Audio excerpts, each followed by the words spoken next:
let's see, let me refresh this thing. This is the first time I'm doing this, so please forgive me if this is not going off correctly. Okay, now it looks like we're having problems. Okay, this is what happens when you try to do stuff. Okay.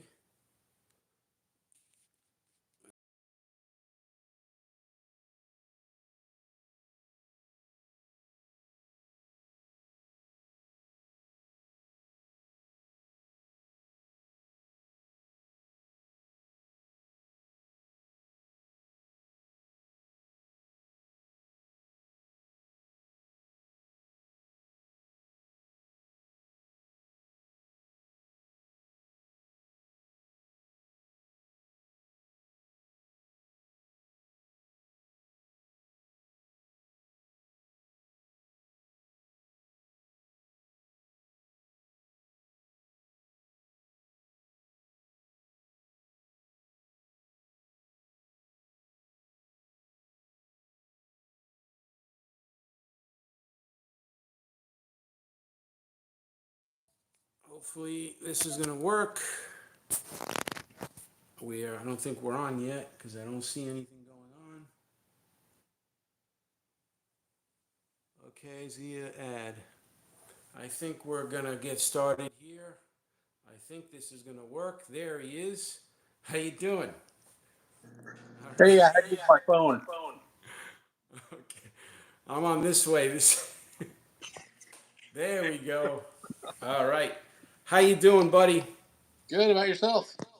This is everyone. This is Troy Stegner from Zia Comics, and we are. I think we're live.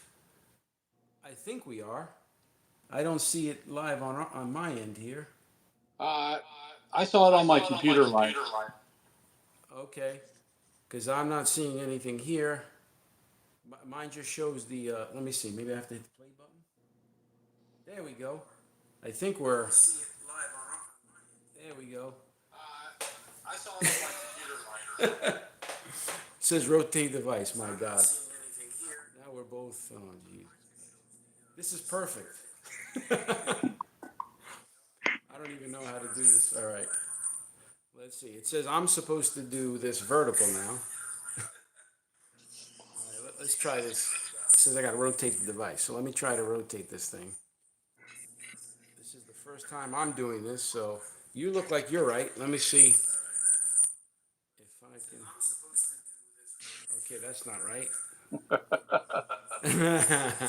It's a learning experience. I know. This is the first time I'm doing this, so it's see, I'm supposed to be like this, I guess now. And I just have to figure out a way to. Yeah, this is what happens. You try to do this for the first time, and it looks like we have a serious delay. Yeah, it usually is on a live. If you try to have it in the background too, you're going to get an echo. All right. All right. Well, I have to do something to this because I can't hold this the whole time. I have comics that I need to show people. Oh God, this is wonderful. You get a phone stand like this.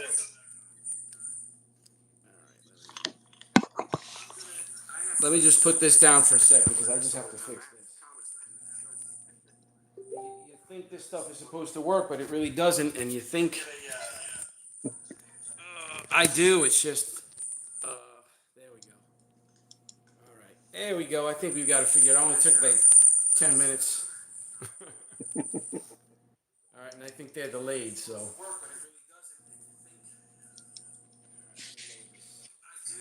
Let me load that. All right, so I think we're going to be starting here. Somehow that got lost. There you go. Sorry about all this, Try.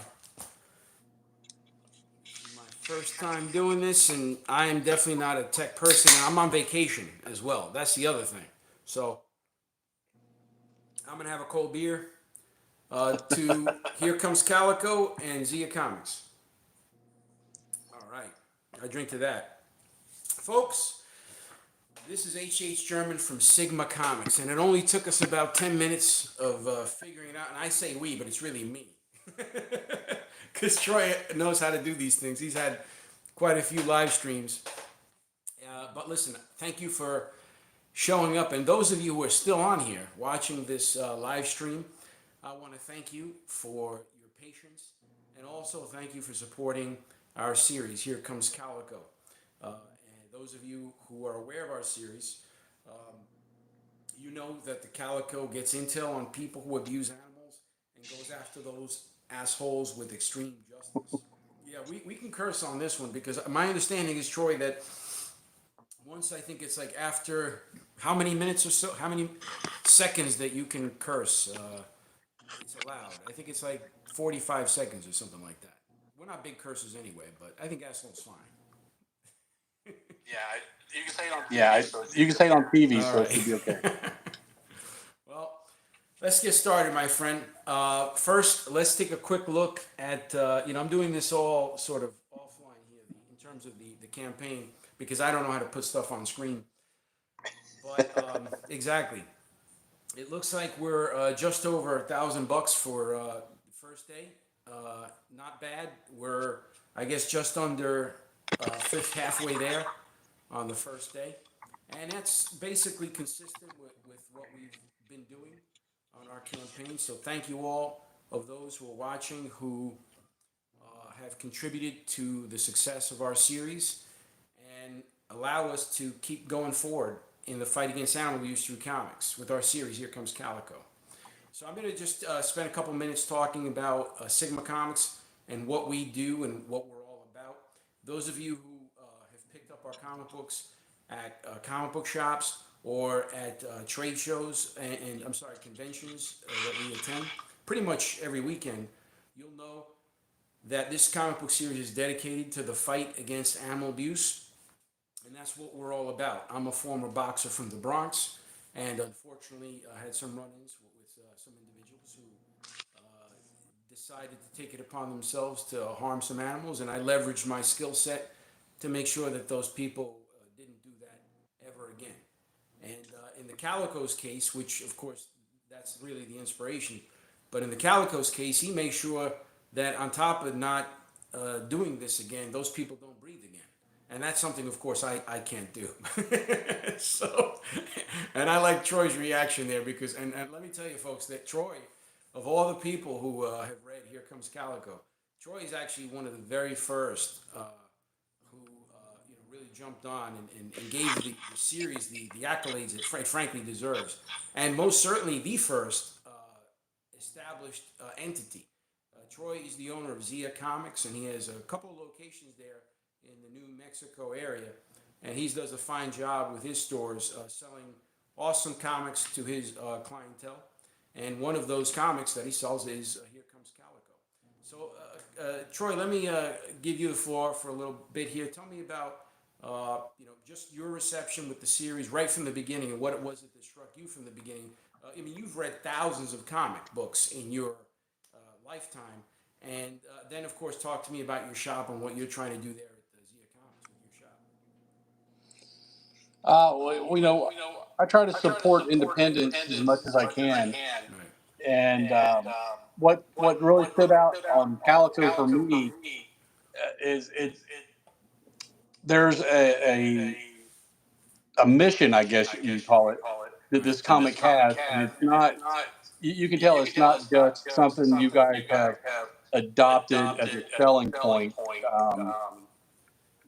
And Calico is really brutal at getting his point across. So, Right, right. like I said, it's a well-written story. It has a mission, and it's something that's not really addressed a lot Right. in comics, at least. Because there's typical comics. You got your superhero comics that the good guy stops the villain, and the villain is evil just for the sake of evil. And then you got more independent ones that they tell more of a story. And Calico is somewhere in between there because in my mind, he really is an anti-hero, a Sure. vigilante anti-hero Yep. type. That's it. And he's got all the cool high-tech suits. He's got all the background, the background that helps him do this stuff, and he's got this secret organization that is also helping him to get his mission accomplished. Right. Along the way, you meet all these other ancillary characters who, in my mind, they're just as intriguing as the main character. Right. Right. So I can see this branching out into a couple different spin-offs just on some of these ancillary characters Right. because I'm kind of invested in them now, and I want to Right. see where they're going. Right. That's an excellent point, Troy. In fact, I'm pretty sure the people in the audience are laughing right now because for that reason, uh, there's really a suite of characters that you're introduced to in the series, and of course, it's all by design.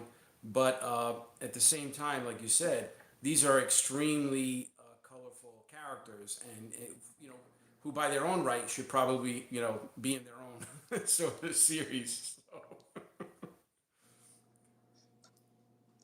Yeah, and if you look at the character page on Sigma Comics, you just scratch the surface on Right. some. A lot of these characters that I'm invested in aren't even listed on the character page.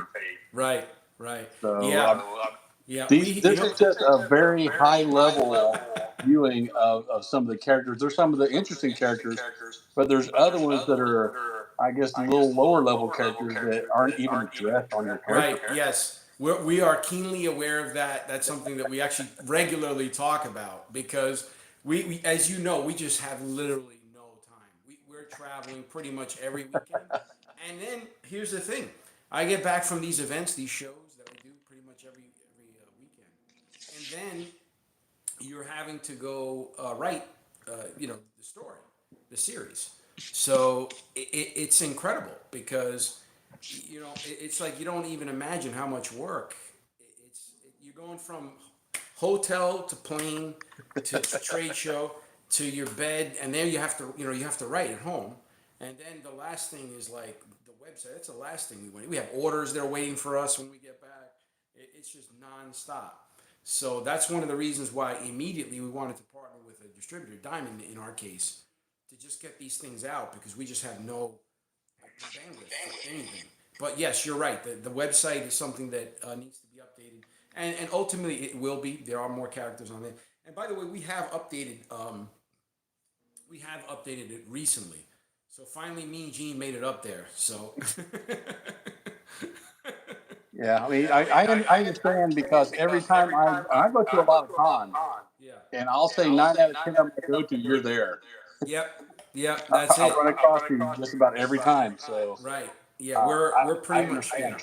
yeah, we're pretty much at every like big noteworthy convention, and that's what it comes down to is the fact that we're just super swamped with all these events, and but at the same time, Troy, that's what enables us to meet all these people all around the continent, and it's not just the U.S. We're in Canada as well, and we do their big shows as well, and our list is just 15,000 plus and growing, and these are all qualified individuals. I'm sure your Marvel and DC's and even your Images and some of these other companies, they have bigger lists, but the quality of our list, the people who really are into Here Comes Calico are hardcore. They're super hardcore readers. They always come back. I don't even know if we have any kind of turnover whatsoever. Once a person gets hooked on Here Comes Calico, they love it, and it's because of the texture of those characters. Like you pointed out. So, all right. So here's what I want to do, Troy. Um, I want to jump into all of. This is a treat here for the. This is our first stream, so this is going to be a treat because I really think that we're going to have the two best people to go through the whole series. I have the packet right here. I have 1 through 7. Okay, right here, and actually, you and I are one of the very few people on the planet who do have possess issues 1 through 7. So the people in the audience here that are going to watch it, who are currently watching the stream and who are going to watch it afterwards, they don't have Here Comes Calico issue 7. We do, and we have, of course, the first printer run which is what we get obviously from the printer when we do that first batch to make sure that everything's setting correctly, etc. And of course, that's the same copy that we give to our very trusted reviewers, and that's a very short list. And you are at the top of that list, my friend. So, Thank with you. that, with that, I am actually going to jump into. We're going to go through issues 1 through 7. Okay, we're going to have a nice in-depth discussion as to what's going on in the story. This way, the readers can get a very nice idea of what they're in for with this series, so that we're whetting their appetite for issue 7. And we will touch on issue 7 here, so it's going to be a nice treat for the audience. All right, so without further ado, we're going to start here with issue 1, and this is the one here that started it all. I'm just going to zoom in for the Great cover too. Isn't it just a wonderful cover? I'm going to give you guys all a treat, and Troy knows some of these stories, but I'm going to give you sort of behind the scenes on the creation of these things. So this is issue number 1, and Here Comes Calico, and it is the cover is by Garner Biel. He's our wonderful artist, our wonderful, very talented artist who is of Colombian descent, lives in Spain, and he's a wonderful guy. He's extremely talented, as you can see, and he's somebody who I work with on a regular basis. He does all of our covers, and there's a reason for that. Just take a look at this cover.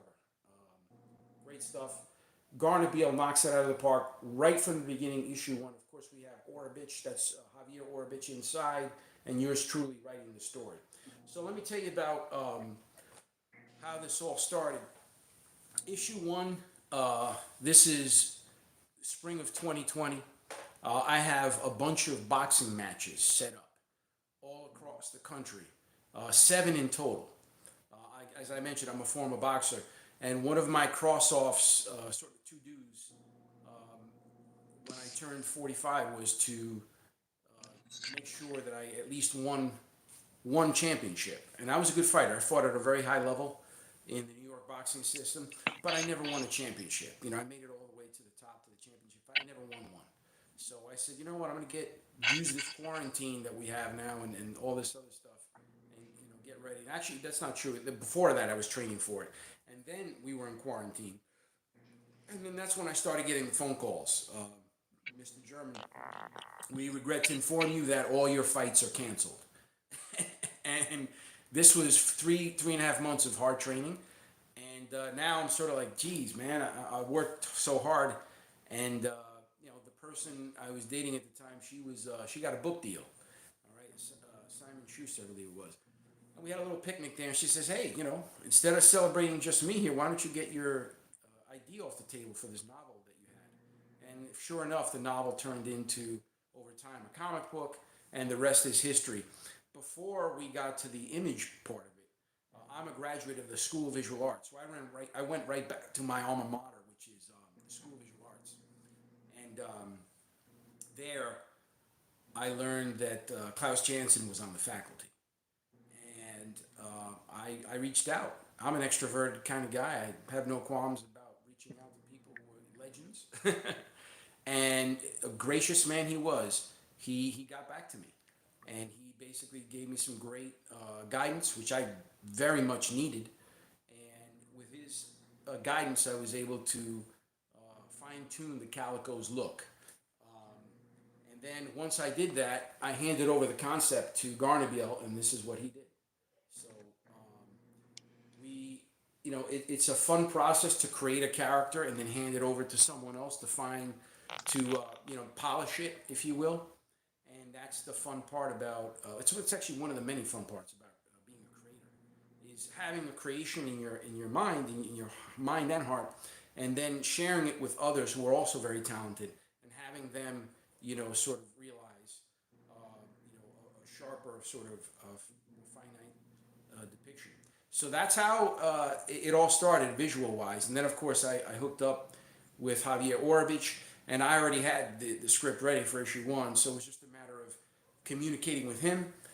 He's a very talented artist in Spain, and of course we're speaking all in Spanish here for this first few issues, and it's super fun. And of course we put it out, and it gets into Troy's hands. So let me give you a synopsis, and then Troy can jump in.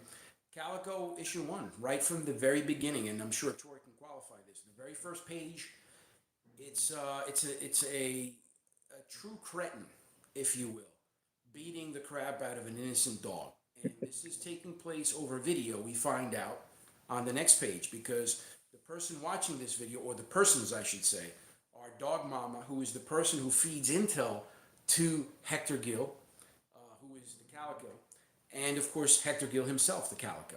And they're both watching this, and Hector is absolutely overcome with emotion.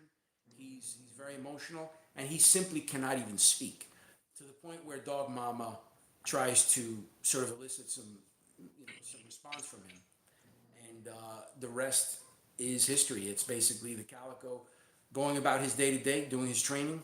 Again, he's a former boxer, and he's at a very high level, but he still trains to keep himself, sharp. And we follow him to on his day to day. And at the end, he gets another report from Dog Mama, and it's about a family of trophy hunters. And trophy hunters, as you guys might know, are people who engage in hunting, but not just regular hunting. This is hunting just to kill an endangered species.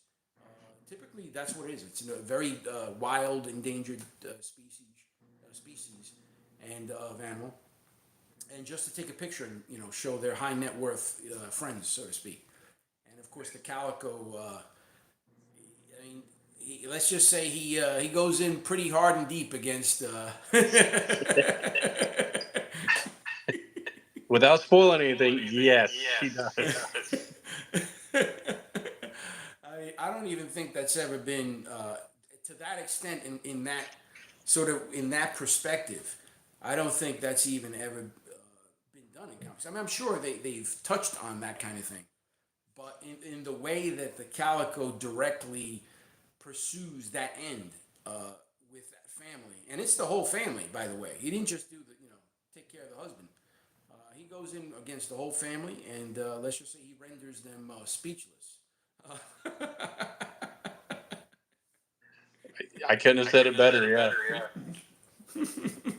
But I will say in the first issue, pay attention to the background art. There's a lot of little things hidden around in the background art. Right. Good point. Very, very good point. And again, this is why, Troy, it's invaluable because he's someone who truly has been reading comics for a very long time, and he knows what to look for in a good comic book. And I think it's, actually I know because he mentioned it. He was pretty much sold on this series right from the beginning, and I think it's because there were, the idea of being bored reading Here Comes Calico is comical. It's laughable. So you have to turn the page, damn it. Yeah, well, the only bad thing about it is when you hit that last page and there's not another one. I'm gonna steal that one. I'm definitely gonna steal that one, my man. Well, That's all yours. That's very kind, and listen, coming from you again, a comic book owner, shop owner of many years, and also even further, a comic book reader for decades. That says a lot. So thank you very much. And again, that's issue 1 of Here Comes Calico. It's a hard-hitting series issue, I should say, and an awesome addition to the series, and of course, a great way to start the series. Showing the intensity of the character. So here we are now at issue 2. Okay, issue 2 of Here Comes Calico, brought to you by the same team from issue 1. Nothing has changed here, except the only thing we do see a little change there in the suit, the color balance of the suit. There's lots of reasons again for that. So again, we're going into the background stuff. I don't know if Troy knows about this one. This is all the behind the scenes stuff. So for issue 2, everything that we've done is everything that you buy from us is first print. Okay, that's for all you collectors out there. It's just we had several runs of the first printings. Okay, so the very first run of the first printing of issue 2 of Here Comes Calico. For those of you, you'll notice the difference because in the back, these are the newer versions. We started putting the scan to join. Okay, the very first two issues, issues 1 and 2, had a slightly different back. Again, all they're still first runs, so don't worry, you collectors out there. These are all still first runs. I'm sorry, first print, but we just had different runs. That's all. So this is actually the second run of the first print, and it does have a perfect color tinting. The very first run of the first print has a very light washed out color. Okay, so that's how you know the difference. And of course, Troy, you do have the first run, so your cover of that of issue 2 is a bit washed out. But for all you collectors out there, now you know. Again, the same team. This time, Calico goes up against a. He's still on the pursuit of Feng, who we don't know his name is Feng. He's just calling him Claw because he just put, as a lot of New Yorkers, we give everything a nickname, everything a label. So everyone just started calling him Claw because he wore this very sort of intricate watch, and all you see is his hand. And of course, he's a bad guy. So that's why we gave him Claw, and of course, why the Calico gave him Claw. But truly, his name is Fang, but we don't find that out until later in the series. So we'll still call him Claw. And Calico was still after Claw there in issue 2, but Dog Mama passes him information on Milo Barnes, who is a Canadian seal killer. The seal trade in Canada it's a pretty big business, and it supports lots of people.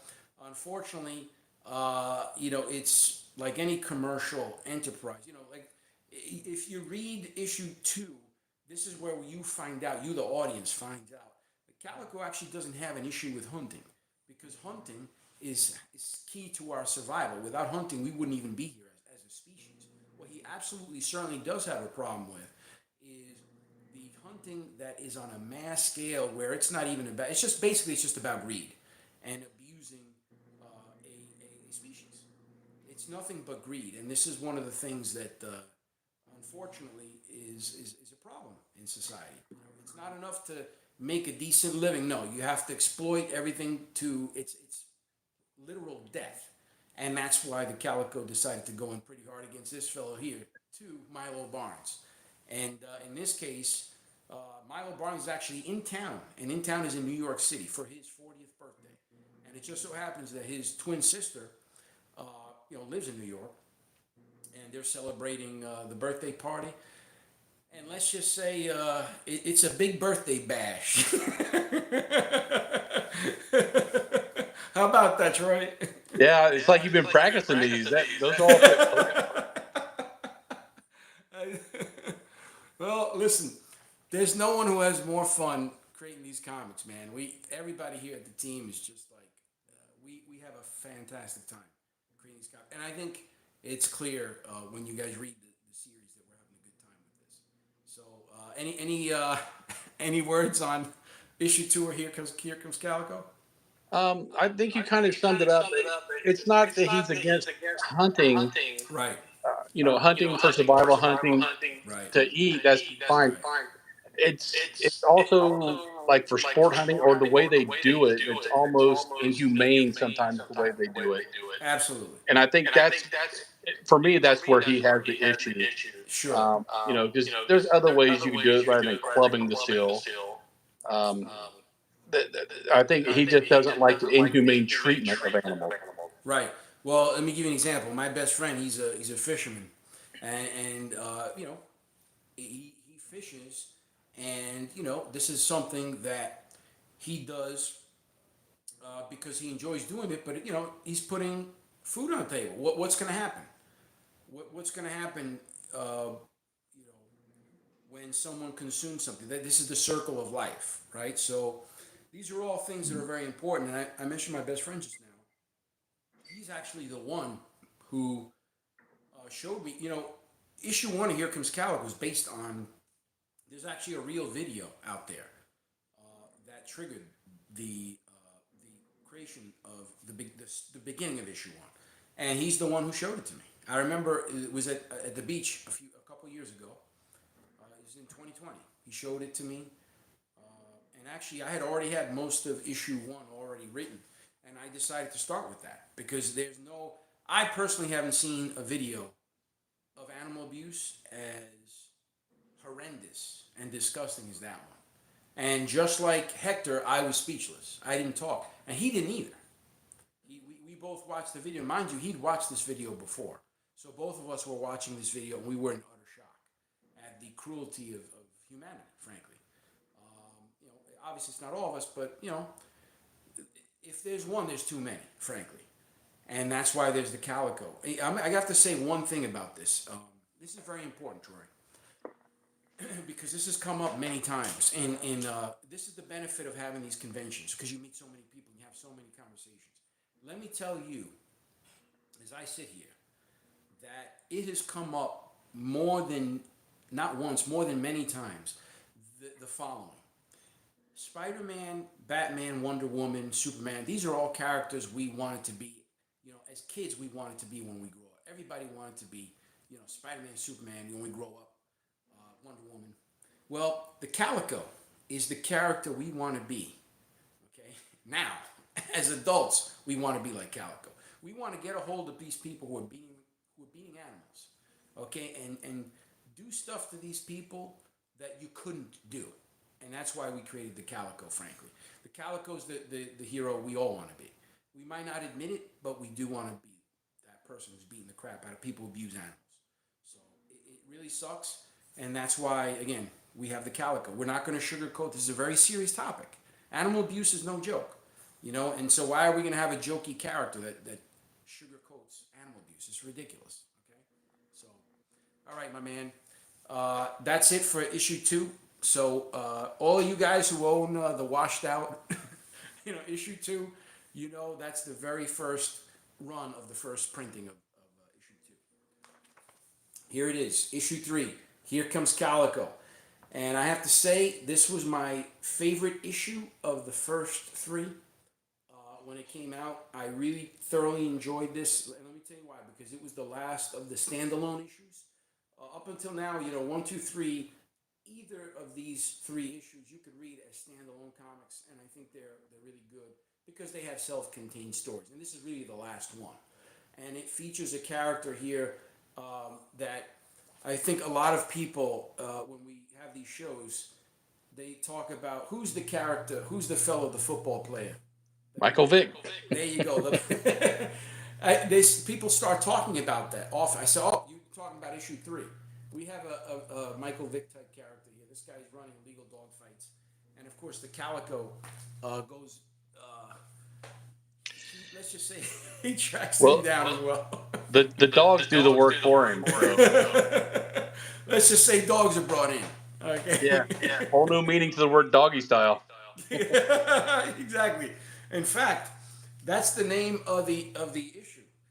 We have we have cover titles. This one's called Raw Dog, which is another apt title there. But inside, Didn't bury the lead at all. Absolutely. Let's see the name of this title here. Look at that, Doggy Style. Right. That's what we're looking at, folks. And this is the man to do it. That's the Calico. And there's the asshole here who's been illegally fighting dogs in Queens. Those of you who are fans of New York City and you know the city well, you're going to love all of our comic books because they're all set in New York in different boroughs. Typically when you have the comic books, they're all set in somewhere in Manhattan. And rarely do they go into sort of seedy parts of Brooklyn and the Bronx and Queens. And that's certainly what we did in this issue. I mean, this issue takes you all across New York, actually. We hit Corona, Queens. We hit Astoria, Queens. We hit Washington Heights, okay, in Manhattan. Okay, we hit Hell's Kitchen in Manhattan as well. We also hit the South Bronx, okay? We are in the South Bronx in this issue. So that's not true. The South Bronx is in the second issue. So that's actually happening in issue 2. In this issue, we are in Corona, Queens. That's right. I'm sorry. All of those that I mentioned are all happening in issue 2. In issue 3, we are in Corona, Queens, and we are in Dumbo, Brooklyn. Those are really the 2 places that we're in. But again, still 2 neighborhoods in New York that you rarely get any kind of, any kind of exposure to. It's typically, downtown, midtown, etc. So it goes into the neighborhoods. I really enjoy that for that reason. So, and in this case, like Troy said, these guys are who are running these illegal dog fights. They're in some serious trouble. And towards the end, we're able to see that the Calico is not alone. This is really the first inkling of the first idea you get that the Calico is definitely not operating alone outside of Dog Mama. That's like your Hulk 180, 181 thing. There you go. Exactly. You see Absolutely. the shadow in this one. Next issue, you're going to see it. Absolutely. Absolutely. Most certainly. Or like your Amazing Spider-Man, 2099 kind of thing with Venom. So it's issue 4 where we finally see the strength of the arc of the story, and this is where you have to now begin actually reading the series because you can't just jump into. I mean, you can jump into issue 4 because it does give you a good piece of how he starts being the Calico. So, but I think it does make sense to have you start with issues, any of the first 3 issues, and then jump into issue 4. So this is really what I call the beginning of the true arc of the series, which is right here, or delving into the arc, obviously, because the arc starts at page 1. But here it is. Look at this cover by Garner BL. Absolutely mind blowing. In fact, this is the one we get requests for the most. This is what, based on all of our travels, I mean, we did 45 shows last year, okay, 2022. This is the cover that everybody stops in their tracks, and that's the Pound standing. The Pound is about 8 foot tall, and he's standing in front of the meek Calico here, and look at the pavement below. I mean, this guy weighs about 1,000 pounds or something. Yeah, he puts him through his paces in this issue. Oh yeah, that's listen to Troy. That's an understatement. This is really the first time. Up until this issue, the Calico has been going after people who, regular citizens who beat, abuse, torture, and kill animals. This is the first time that he's confronted with what we call a supervillain in comics. This is somebody who's very high powered, and he's got the goods and then some. This Pound guy.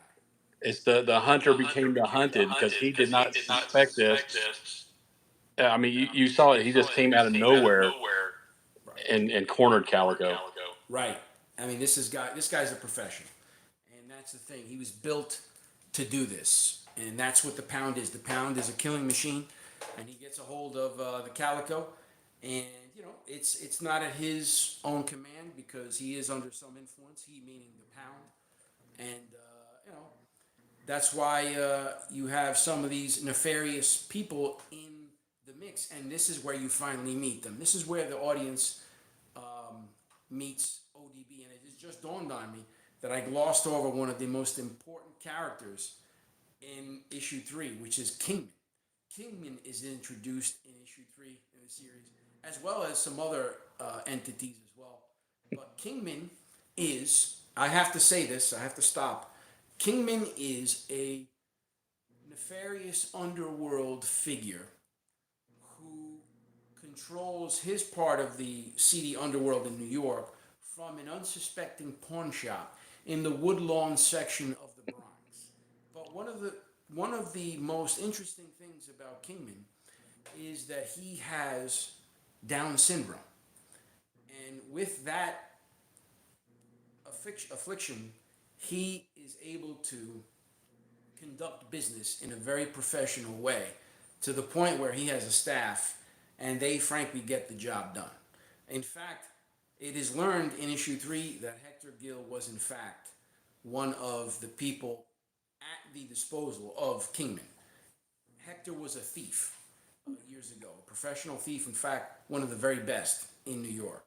So I can't believe, I guess because this is my first time and I was a little scatterbrained here.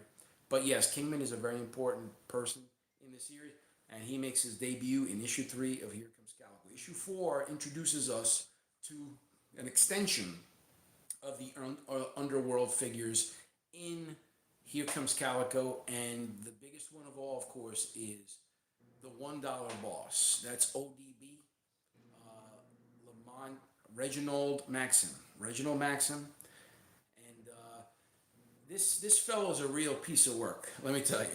I mean, we haven't seen the extent that this guy is really just a piece of work. Okay, he's really a piece of crap. But he's about as bad as, imagine the Kingpin. Okay, Wilson Fisk. If he just had absolutely no respect for anyone. I mean, Wilson Fisk is a very professional, educated, well educated criminal. He's someone who, he shows respect to people. This guy here, ODB, the $1 boss, he's just a piece of crap.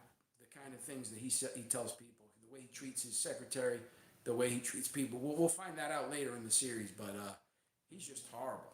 I mean, he's pretty bad, isn't he? Yeah, I mean, like, no morals, no ethics. Right. He's what you would call chaotic neutral, I guess. Yes. Yeah. He's just horrible. I mean, Whatever's best for him is what he does. right. It's just a slob, total slob. But listen, he's able to control New York. And by the way, he's on the books he's supposed to be a ruler of the city. But frankly, when it comes to ODB, he's not going to share anything. He's supposed to be sharing it with Stash, who's the other underworld boss. And Stash is another peculiar character because Stash is called Stash because he has a tattoo of the word stash over his lips. So that's a pretty interesting tidbit. And we still haven't learned why that is, but eventually we plan to reveal that. That said, this is where it happens. It's criminals are being revealed, and now the bigger part of the puzzle really starts. And this is why I say in issue 5 of Here Comes Calico is when the clock starts ticking. Ooh, my favorite issue 5. There you go. And here it is. This is my favorite as well. Folks, this is the Jiggler. If you don't know who the Jiggler is, now you're going to learn about him. You want to talk about interesting characters? There's no better character than this. Okay? This one here, more interesting character, I should say. This man, okay, Tim Alberts, is afflicted with schizophrenia. Okay? Now, he's always housed in an institution. Okay?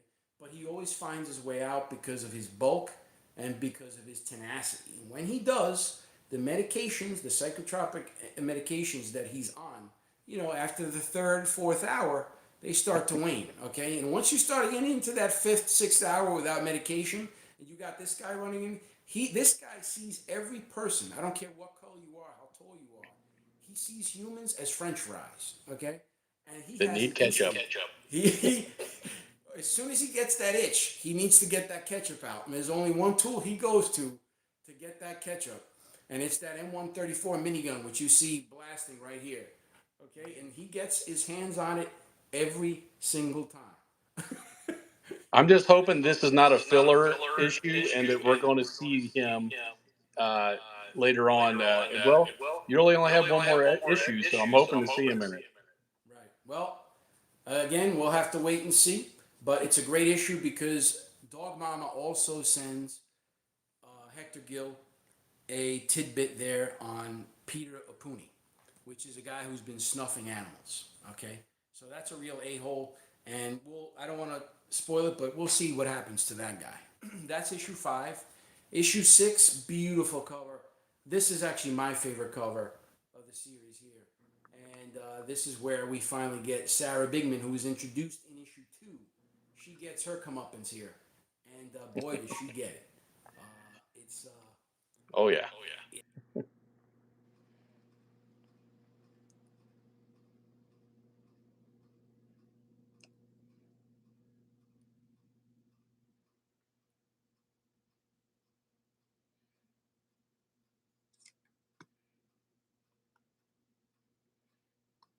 still there. There you go. Yeah, All right, so bad beautiful connection cover. for That's it. Sarah Bigman comes on, and boy, she's been a bad girl. more ways than one. We're gonna leave out the kind of things she did to get her job, her role there at the position at Bigman Enterprise. But man, let's just say she's been busy, and and the animals aren't the better for it, and that's why we have the calico. The calico has been pursuing, and finally, Dog Mama has that file at the percentage of completion that he needs in order to get into her facility and get the job done. And let's just say there's a good chance you're going to be satisfied with how he gets that job done. Oh yeah. And here we are. Here it is. This is why we're all here. Issue 7. Here comes Calico, folks. You need to stop this right now and get on Kickstarter and back this immediately. And by the way, you can get all the issues. You can get our issues. We also have a manga series. But folks, this is it right here. And it's the continuation of the Calico going after Feng, because now we know who he is. He's in town. Okay. I glossed over a little bit because of the setup today. But there's a lot more story. Think about this. There's so much more story than what I just told you. Okay? And it all continues right here with issue 7. Here comes Calico. We have Feng involved. We have his son involved. We have Bumble, who's Calico's little android buddy, okay, who's missing some pieces, and now we're able to sort of get him in the mix going. And there's a new drug on the street, folks, and ODB has found a genius way to get it distributed. And let's just say the 6 train, if you're familiar with New York, you're going to love this issue because it's sort of like the Warriors meets. I was gonna say it gave me Warrior vibes. Right. It's if you guys are fans of the Warriors movie or the Taking of Pelham 1, 2, 3, and I'm talking about the 70s versions of these movies, not like these latest incarnations. Definitely the 70s. Warriors in 78, I'm sorry, in 79, and the Taking of Pelham 1, 2, 3 in 74. Great movies, go see them because you're going to love them. Troy, final words. What are you happy about the series now with issue 7 without giving away too much? Well, like I said, issue 7, like you said, gives a lot of Warrior vibes, where each train station, instead of gangs, you were seeing the different crime bosses or crime organizations. Right. I don't want to get too much away, Right. but each stop, you introduce a new group, some old groups that you've seen before, Right. and it's just like it's the calm before the storm is the only way I can say it. That's an excellent way to Because describe it. he's watching all this Right. happen. Everybody's coming on, and in his mind, he's trying to put the pieces together. He's like, Yes. "What the heck? Why is everybody getting together? Right. What are they doing?" Yes. And then it just leaves you Yeah. right before issue 8. You're like, "Well, I want to know, what are they doing?" Right. Well, this is exactly why it's super suspenseful, and we're excited, man. We're excited to get this thing going, and I want to thank you for participating here. You have issue 7, and I want you to recommend it to your folks out there in New Mexico, and much success to you with your shop and all the great things you guys are doing there. Any new stuff going up? I think you have a con coming up pretty soon. Yeah, next month we have a horror fest coming up, Cool. and yeah, I push this comic to everybody, because 90% of people are animal lovers, and when they see the fact that they don't believe me at first when I tell them, yeah, he protects animals very brutally. Oh yeah. I'm like, yeah, okay. Then they read that first 2 or 3 issues, like, oh my god, I didn't expect that. Right. Well, listen, buddy, I want to thank you for joining on, and I have a new guest that I have to, so I got to kick you off, but hopefully, we're able to do it. But listen, Troy, thank you so much, buddy, and we'll see you soon out there. Everybody say goodbye to Troy. Bye. Appreciate it. Thank you so much for coming on here. My pleasure. You got it, buddy. All right, folks, so we're going to continue here, and we're basically going to continue, and hopefully, if this works correctly, we have another guest coming.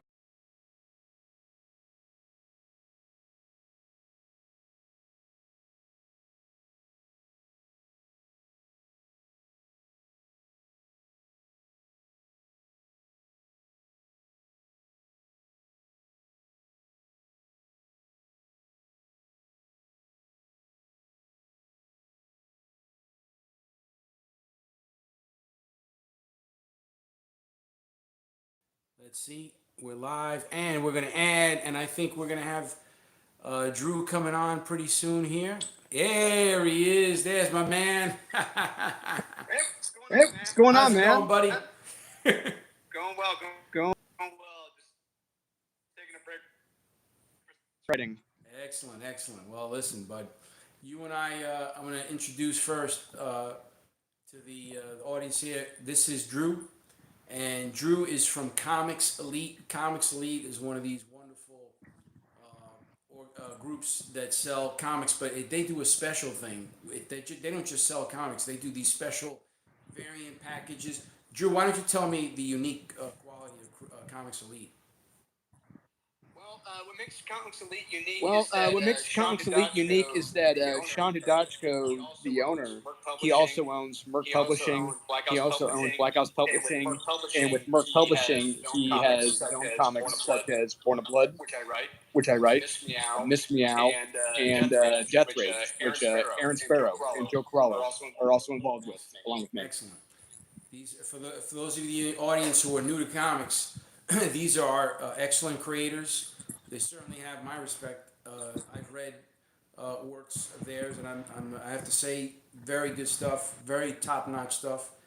And this is what we need, frankly, in comics today, because it's going to open up a whole different conversation. But to those of you who are just coming back into comics, it's not like it used to be. So No, your quality control is it's not what it used to be. You don't have Jim Shooter as an editor anymore, and one of the the big two there, Marvel, DC. But let's just say that to do quality comics, you really need to have good people that care about the craft. That's the key. That care about the craft. And listen, it doesn't help if you have a background in writing. Okay, for all the writers out there, because these days they're just putting in. And when I say these days, in terms of the big two, the quality control element simply isn't what it used to be. So it's one of these things where we the indies, we're working very, very hard, and we're trying to put out something that people are really going to respond to, and that's what I think, frankly, we have with Here Comes Calico. And as Drew mentioned, Drew is writing some wonderful stuff. In Born of Blood, there's issue one. Here Comes Calico. yeah, But Drew and I are it's great because we see each other very often on the con circuit, and it's a wonderful thing because we actually send people to each other's booths. We actually are direct and indirect competitors, because on the creative part we're direct yeah. competitors, but on the selling part we're a bit different. We're a publisher, so we're really only going to sell our comics at these cons, whereas Drew is able to do it Yeah. through this wonderful network, and in doing so he's teaching all of us how to do this right in terms of selling the comics. And isn't it, I don't want to say it's a shame, but isn't it well, it kind of is a shame. Isn't it crazy that we have to do this ourselves and teach ourselves how to do this, and not learn this from Marvel and DC here at this stage of the game, right? Isn't it? Yeah, it is weird. Yeah, it is weird. It's It's sad, but it's I I kind of like doing it because the because the creators of Marvel and DC aren't DC doing it.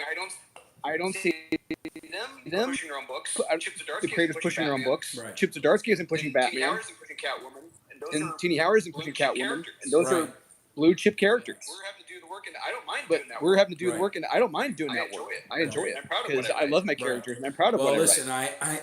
I respect you very much, and you're a hardworking guy, and that's why the respect is mutual here. So let's get into some Here Comes Calico, and then we're going to talk about some of the stuff you're doing here. But Absolutely, yeah. Absolutely, I love yeah. Here Comes I mean, Calico. I love Here Comes Calico. I was rereading issue 1, and the lead character, he was really reminding me of Rorschach Watchmen. from Watchmen. okay, sure. Yeah, I really dig Yeah, I that. really dig that. And really going through it and looking at the art, I really feel like this could have been a Rebel Studios comic back in the 80s. Right. Black and white. Right. Yes. We have the main sort of push for us was really 80s, early, not later 90s, early 90s, Marvel and DC, not Image, Marvel and DC, but in an extremely rough, gritty, Yes. dark perspective. That's really what we were going after in terms of the setting and mood. So, but Not for the faint of heart. Yeah, because this is not for the faint of that's heart. an understatement if there ever was one. But yeah, that's sort of what we were going after, and you see that also not only with the art but also with the newsprint that we have. We're one of the very few comic books that are doing the newsprint. I think Alterna does all their stuff in newsprint as well, and I think my understanding is a couple more have started to do it yet, but I don't know what their names are. But this is what I'm talking about. We're putting something out, Drew, that is unique. Okay, and the same thing with you. And this is it's indies that's doing it. We're the ones who are really taking the risks out there, and we're trying to get sort of the ball moving here. But just a quick pause to try to stress the importance of tonight's stream. It's the very first one that we've done, and just to take a look at where we're at here. We're at about just under. I guess we're at 40% of the goal here. So, Nice. That's good. yeah. So, those of you watching, please consider, hitting that back this project button on the Kickstarter. You guys have the Kickstarter there, and please consider hitting that back this project there. So that's what's going on right now. We're trying to innovate. We're trying to put a product out. If you look at our price point, once it is on order status, which is the low $3 price point, we do a pre-order a bit more expensive than that because all of the fans get a nice perks that come along with all this. So that's why we're doing it. But in either case, that's what's going on right now with Here Comes Calico. It's really a series that a lot of people are responding to. And frankly, it's like we were talking. I just had Troy here, who's a comic book shop owner, and he's talking about the visceral response that people have when they're seeing a dog or a cat or other pet that's being abused. People are part of the these animals are part of the family, and people see them as other people's part of their family. So that's why it's a very intense sort of component to the story, and we put that right in the forefront. We're not going to sugarcoat it. So I think that's what really makes us unique. In addition to having beautiful, gorgeous art, and of course the newsprint, the low price point. So I think that's why we're into the street, so to speak. Yeah, there's some great fight scenes. There's some. I love the. I'll spoil one. Is the cement bath you give the one guy? I love that. I think it was issue 4. Yeah, Yes, like that. exactly. You gotta have listen. It's New York. You gotta have a cement bath or two. So that's how we roll. All right, so that's a good synopsis of just the feel of the series. And again, please, if you're out there watching, whether you're watching this live or when you see this on demand, when the playback, please consider hitting over to Kickstarter and backing this project. We have lots of wonderful tiers. We have lots of perks, which you're going to get because we're definitely on pace to doing the goal. Again, we're not even done with the first day. We're already 40% there to the goal. We're not like the big Kickstarters that are able to do it in a few minutes. But we usually get it done, in a couple weeks. But we do get it. So, and again, thank you for all of you who support our fight against animal abuse. We can't do it without you. And now, I mentioned before that Drew is not only someone who works in comics in the sales capacity retail, he's someone who is actually a comic book creator like myself. And in that capacity, Drew is writing some really cool comics, my favorite of which is Born of Blood. And that series, man, you want to talk about some rock'em sock'em. And just actually a little direct, not a side note, but a direct note. Drew and I are part of a very small group of what we call muscular writers. Okay, we are writing for the impact, and that's something that is most certainly missing in comic books today. I think you'll be having the Punisher walking around in stilettos by the end of the year, and maybe a feather boa or something. So that's not something you're ever going to see with our series, and when I say ours, I mean myself with Here Comes Calico and Drew with Born of Blood and some of the other series that he's working on. So tell me about Born of Blood. That's my favorite one. That's the one what I want to hear about now. So Sure. Yeah, Born of Blood is in the Merc publishing universe. It's where the whole universe starts. Right. And it follows the wife of King Leonidas. in real life, her name was Queen Gorgo. In real life, her name was, for the comic, it's Queen Giaris. And from issues 1 through 6, we follow her from her birth to eventually earning her right. Queen. Issue 6. Right. Now, I think it's like kicked plenty of times. She's betrayed. She falls in love. It gets you run through the whole gambit, and there's some magic involved. Whole story 1 through 6 that you can get with a very solid, worthwhile ending that every. Right. Well, that's the thing. You really do it. I don't like. I can do this with prose books. Okay, I can sit down and read a prose book and turn with nothing big happening until maybe chapter 2, chapter 3. Comic books, no, I can't do that. It's only going to be a couple pages for me, and you're one of the few. I do include myself in that group as well. That when I picked it up, I was reading it right from the beginning. It was, oh yeah, this is definitely something. It's very enjoyable here. So this is one of the things I really appreciate about the way you write, because it's in no way you just can't get bored. And that's the thing. When you're able to keep the reader turning those pages, and it comes down to understanding the essence of what this is about. I just spent some time with Mike Barron, who's a legend, obviously, Punisher legend. He wrote the Punisher from issue 1 to like 65. Yes. And he was on an uninterrupted 5-year run there. Nexus. And, right. Nexus. I mean, Star Wars Badger. All sorts Nexus, of the things. Badger. This is someone who, easily. Yeah. My favorite writer, frankly, in the early 90s, when he was on Calico, the late 80s and 90s. Just all of it. All of what he did with the Punisher, I have it. And I loved every bit of it. I didn't even know about his other series. I bought the Badger later on when I learned about it. So, and loved him even more for it. So anyway, the point I'm bringing him up is he has these 3 tenets that he likes to use. And the first one is entertaining. And that's probably the biggest thing that's missing right now in comics. They're just not as entertaining as they used to be. And that's something that, frankly, I think we both. It's more lecturing. Right. I think we're both bringing that to the table with our series. All right. And,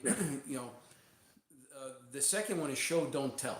A lot of these writers, what they do is they want to put a whole bunch of words and they think it's some kind of prose book. It's a comic book. It's a visual medium. Understand what you're doing. Okay, it's a visual medium. Work with the artist to put something in there that's really going to compel and tell a true, entertaining story. And finally, be unique. Do something different. Apple had this ad campaign back in the late 90s called Think Different. Now, you and I know as writers, that's incorrect grammar. It's think differently. But that's the point. The point is expressed directly in the sentence, in the mantra. Think different. And of course, it would show Muhammad Ali, Albert Einstein, some of these, world thinkers and figures that moved the culture and history, et cetera, et cetera. And that's what you really want to do as a creator, I think, at least. And I certainly follow those steps and that guidance from Mike Barron. Listen, he's set up an excellent track record of great comics, and that's frankly what writers like Drew and I try to do. So that's where he and I are very similar. And I respect you very much because you're a hard worker. You believe in what you're doing, and the biggest part, you're very excited about doing what you're doing, and I am too. Yeah, it's so funny you say that because everyone I run into, when if it's for a first time, if they hear stories about me, like Joel Rodriguez, a letterer, Right. he said, "Oh my God, the stories about you were true. Just this energy you have, like telling about the stories you're writing, like they see how enthusiastic I am about the stories I want to tell, Right. and they're like, oh my God, this doesn't really happen that often." Right, right. Well, and that's the thing. You have people who are working right now at Marvel and DC who you'd be shocked. I mean, I just saw a video recently. I forgot who was putting it in there, but it showed a couple of young, I guess they're women, because they look really young, like teenagers. Um, they didn't smile the whole video, and they looked very. One of them couldn't even look at the camera, and how are you liking you? How are you on Earth?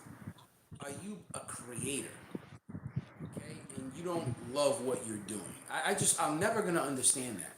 I think we're the luckiest people on the planet that we're able to create these stories that impact people in a way that Yes. they want to continue purchasing. I mean, you know how hard it is to have someone reach into their pocket in today's age in 2023 with all the stimuli out there. We have PlayStations, we have Xboxes, we have Netflixes, we have Hulu's, and all these things under the sun, Disney Pluses, and all these things. Do you know how difficult it is to get someone to reach into their pocket and purchase any piece of content from you? Well, guess what? We're doing it. And we're small beans right now, but listen, we have the passion, we have the quality and the ethic that it takes, and frankly, we're going to keep doing it because it's fun and it's moving and it's fulfilling. It's fun, and I'm competitive. It's And I fun, want and to I'm do whatever I competitive, can to you know, and embarrass I them. want to do Right. whatever I can to embarrass Right. them. It's You know, like I want to show, like, hey, that's this what is it's what like. I you're want to show, doing. like, Well, hey, check out what that's I'm what doing you're over here. doing. Well, check out what I'm doing over here. You know, Right. see what H Right. is doing over Run here. circles You know, around you we're guys. running Yeah. circles around you And guys. listen, you never know what it leads to. For us, we have a mission, and our mission is fighting animal abuse through comics because frankly, it's a medium that we're very passionate about. And I'm personally fortunate that I've been able to assemble a team that feels just as passionately as I do about the mission. It just so happens that all of us are comic book creators, and this is one way I felt that it was going to be prudent for us to attack a very serious social ill. And with that, that's why we're doing what we're doing. So, in your case, frankly, I think you're doing something, wonderful for comics because you're bringing passion, energy, excitement into the space that, frankly, we're sort of on the low. I was driving on the way here, so my tank is on low, and it reminded me of what's going on in comics right now. We're sort of like we're on a low tank. And how do you think you're going to get to your destination when you're on a low tank? You have to fill it up with the goods, and you can't just put anything in there. And that's the problem. And listen, you keep putting crap in that engine, uh, you're not going to go places real soon. You're going to get stuck. You're gonna have to replace the engine at some point. You're gonna have to There replace the you engine go. at some point. There you go. So that's kind of unfortunately where we are. And for me, this is not to demean, especially the young creators out there. There's a lot of very talented people out there. Frankly, I think everyone that works in comics is talented and creative. It's just that they're simply not receiving the right kind of instruction and guidance. And frankly, some of them aren't even in the right roles. To be perfectly frank, I had one Yeah, opportunity true. in life to be a champion, just one. I only fought in one championship fight, and I lost it. And I can make excuses about why I didn't win, but the truth is I simply was not ready and qualified to be in that match. Okay, at best I was a contender, meaning that I deserved to be in there fighting in the top 10. But I wasn't ready for the big time. I was 21 years old, fighting on pay per view, and frankly I got my ass kicked. And ultimately that's exactly how it should have been. And that's the story because I didn't have the training, I didn't have the background or the qualifications to beat someone like the guy I was fighting that night. And that's why we shook hands, we hugged and shook hands, and that's what true respectful physical creation, combat is. We're there for our craft. That's why we're called martial artists. We are artists as well, right? So the same thing applies to visual artists, and you have to have the same kind of dedication, the same kind of drive, qualification, all those things. And you and I are, frankly, we're putting it in. We're putting the time in, and we're putting the time in, and we're putting out a product that's polished, that's seasoned, and that comes from a guiding principle, and that's the key. when we're not just putting stuff out there and seeing Yeah. it sticks. So And and the other thing is that when we write something, we're not just giving it to people who are yes people who are like, yeah, it's perfect, yeah, it's fine, yes, whatever. We give them to people like might work to you, where I know I'm going to get criticism, I'll get feedback on it. It's like, hey, may want to fix this, may want to change that. It's like, that's what I need. That's how you get better at anything. So, all right, Drew. Here's what I'm gonna do. I'm gonna kick you off the stream now because I have Casey's gonna come on, but I gotta do a little dog and show, pony show here for the next 5 to 10 minutes. But I definitely wanted to have you on. I really appreciate you coming on. I know you're very busy right now. I don't want to take too much of your time. You have some scripts that you're working on. In fact, I got to look at those as well. So we both got work to do. Yeah, thanks. Yeah. Yeah, thanks. Yeah.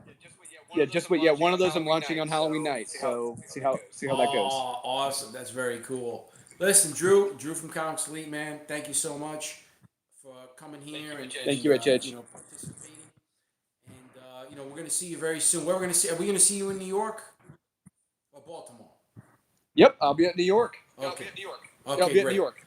All right, so I'm gonna see you, buddy, in New York, and thanks again for joining the stream, buddy. I'm gonna hang out here. Thank you so Thanks much. again for having me here. Yeah, Thanks thanks buddy. again for having me here. See you next time. See you again, man.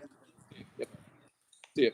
All right, folks. So that was Drew, a good friend of mine there, and what a great guy. He is a very hard worker, and this is why I like working with people like Drew because they're very passionate about what they're doing. They don't. I don't want to say hate, but they don't find the craft in any way to be some kind of issue. It's something they love. All right, and we love doing comics.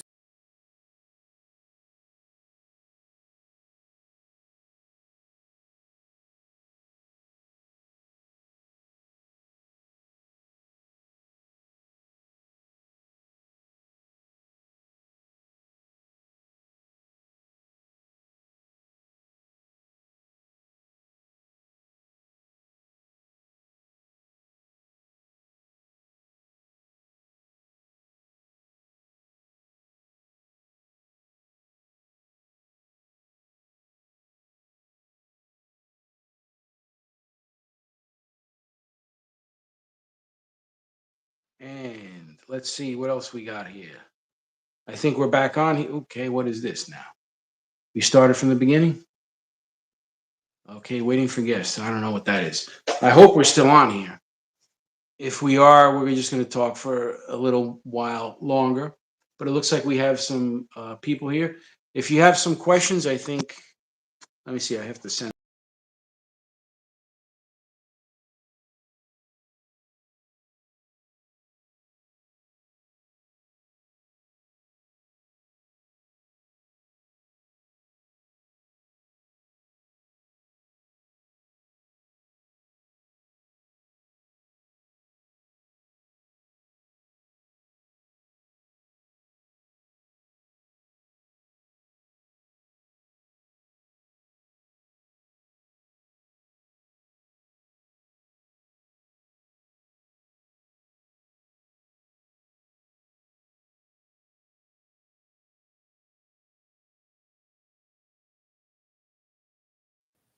Okay, I think we're back. All right, so we're just going to wait for Casey to click on the link. And once she does, we should be good. That is the link that she has there that she should have.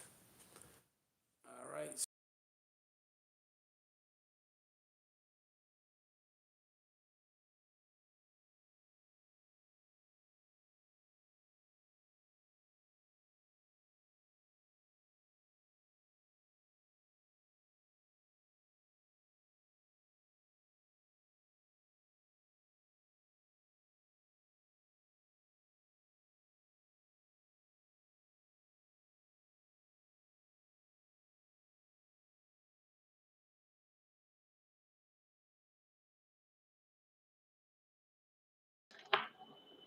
Hey guys. There she is. Hey there, Casey. How's it going? Good. Good, good. Trying to get my settings all adjusted and everything. No worries, no worries. All right, looking like we're right in the middle of summer. We got our t-shirts, we got our tank tops, and we're ready for It was a hot business. one today. Yep. So Casey, I got some good news. First day, we're it looks like we're just under. We're like 40 something percent of the goal. The first day's not even over, so we're looking pretty good for day one. That's Nice. right. Yep. Yep, for day one. Yep, well, we've got a pretty good start with Sigma Comics. There you go. That's it. All right. So, folks, Casey is our head of sales, and she helps me directly all across the country and soon the continent. And basically, what we're doing, you already know what we're doing. We're spreading the word, and we're fighting animal abuse through comics. And Casey is very unique in that capacity because not only is she, in addition to her role here with head of sales for Sigma Comics, she also helps us creatively, and she really has a wonderful background in animal training, animal care. So, Casey, why don't you tell the audience about what it is that you do for animals and why it is that you're such a wonderful addition to our team? Yeah, yeah. So I've always been into working hands-on with animals ever since I was a young kid. My mom finding worms in pockets, like when she was doing laundry from playing outside, finding snakes, and basically more of a tomboy. But then it grew into after school activities. I was a horse girl. I was there to, did horse shows. I did racing and stuff. So not like jockeying, but like field racing and more Western style. Right. Um, You were sort of and like the current, horse, the trail version of the Dukes of Hazzard, is what you told me. yeah, yeah, I'll take it. If only I could have the horn directly on the horse without freaking it out. Right, right, right, Um, right. but currently, as most people know, I do work. It's called that cranky canine. Yes. We train dogs. We do daycare. We do boarding. We do quite a lot, but our focus is on behavior-based training. So we do get in a lot of dogs that come to us with issues ranging from PTSD, anxiety, aggression, reactivity. But we also get the typical happy-go-lucky ones, that just are coming in for daycare and socialization. So we really do quite a lot there as well. And I noticed that I'm not alone in the booth when there's a cute little puppy walking by. Uh, it's the both of us are It is having always fun. difficult whenever they have those service vests and they say, "Do not pet, do not distract." But you know me, if they're coming up to me, naked or in a costume, I'm like, "Hey man, can I please pet your dog? I would love that serotonin hit." Well, listen, we run into some pretty interesting characters, that's for sure. At these events. Be- Being on the road as much as we are, you meet people of all kinds, good, bad, all kinds in between, mostly good, but you're at a convention, you never know who you're going to run into. Absolutely. We do have quite a bit of fun. It's hard work, but ultimately it is a good time because, we're learning so much. And that's the thing about doing the conventions. Every show is unique, and Mhm. we can bring to each show our expertise, the knowledge that we bring from previous shows, but you really never know what's going to happen until you're out there. And you know better than anyone, we're able to make adjustments, frankly, better than anyone else can. And I credit, part of that at least, part of it, to my fighting background. When you're in a Mhm. fight, you don't know what you're going to get until that bell rings. So what happens there is that a fighter could adjust. They could fight differently. You have fighters that are very tall who fight Yeah. short. So you have to be able to adjust to the circumstance. In this case, it's the arena and the vibe and flow of the people who are coming to the show. You can have a show that a lot of people are very much into comics. They're huge comic book fans. So we have to make that adjustment, make sure that our comics are at the forefront, and we're ready to impart as much information as we can about the series to these people, because these are like hardcore, like what's happening this weekend coming up. You're gonna be In in Baltimore. Baltimore. Hmm. Baltimore Comic Con is, I would say, one of the top three true hardcore comic book events in the United States. And it's frequented by people who are true hardcore comic book readers. And you will be there, okay? And I'm on vacation in Florida, so, yes, well, no, you were telling me like when I go to Baltimore, I need to be heavy on on the floppy comics rather. I right, mean, I know us, we always come heavy with the comics versus the manga, right, or and the manga, but in this trip specifically, you were telling me, one versus the other, it's definitely more of a OG kind of old head, old school comic book town. So come heavy with the comics. I'm going to be coming heavy. so well said. And again, guys, this is why Casey is a wonderful addition to this team. We work very well together. We actually work seamlessly together. You have to see us actually together work a show. It's actually it's a sight actually. So we're able to, I was never I mean, that's not true. I was going to say I was never a basketball person, but I think it's more like a relay. I was going to say handoffs because of basketball, you're handing the ball off. I think it's more like a relay Yeah. because you have to maintain that fluidity. It's the fluidity and fluency of the sale, because it's a psychological thing as much as it is a physical thing. We don't have the luxury. This is to the folks out there who are watching. We don't have the luxury of selling comics that everybody knows about. This is hard work, and we have to educate, enlighten people, and then get them to reach into their wallet. I was just talking to Drew, who Casey, you've met Drew, and Mm-hmm. he was There's just on the on the road. stream. Yeah, and I was telling you, it's one of the hardest things you could do is in today's age, in 2023, with everything we have, video games, movies, you have your Xboxes, your PCs, your Netflixes, your Hulus, and all these things. It's a super hard thing to do to get someone to reach in their pocket. And in our case, we have people who don't know who we are. In some cases, they don't even want to buy. And somehow we're able to tell them, hey, you know what? I really think if you truly are a comic book fan, if you love comics and you love animals, I really think you're gonna be happy if you gave us a shot. Sometimes, Mm-hmm. as you know, you think, oh well, maybe they'll buy a $5 bundle that has issues 1 and 2 in it, and sometimes they actually wind up getting the whole thing because you're able to communicate that. People will surprise you. Yep, people will surprise you. Right.